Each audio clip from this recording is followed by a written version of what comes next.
நேற்றிரவு கொள்ளிடம் ஆற்றில் உயர் அழுத்த மின்கோபுரம் சரிந்து விழுந்தது. செய்தியாளர் கலைவேந்தன் இணைப்பில் இருக்கிறார்.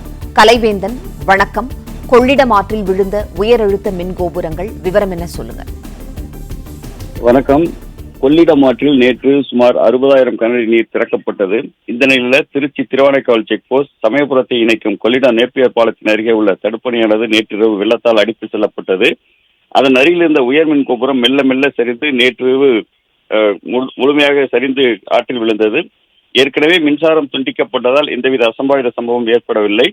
இந்த நிலையில் பாலத்தின் மேற்குப்புறம் இருந்த மற்றொரு உயர் மின்னழுத்த கோபுரமும் இன்று அதிகாலை சரிந்து விழுந்தது. ஏற்கனவே மின்சாரம் துண்டிக்கப்பட்டதால் அசம்பாவித சம்பவம் ஏற்படவில்லை. ஆனாலும் அந்த சரிந்து விழுந்ததால் அந்த பாலத்தில் தற்போது போக்குவரத்தானது நிறுத்தப்பட்டது. போக்குவரத்தில் மாற்றம் செய்யப்பட்டு சென்னை பைபாஸ் சாலை வழியாக அனைத்து வாகனங்களும் திருப்பிவிடப்படுகிறது. தற்போது இரு உயர் கோபுரங்களையும் அகற்றும் பணியில் மின்சார ஊழியர்கள் ஈடுபட்டு வருகிறார்கள்.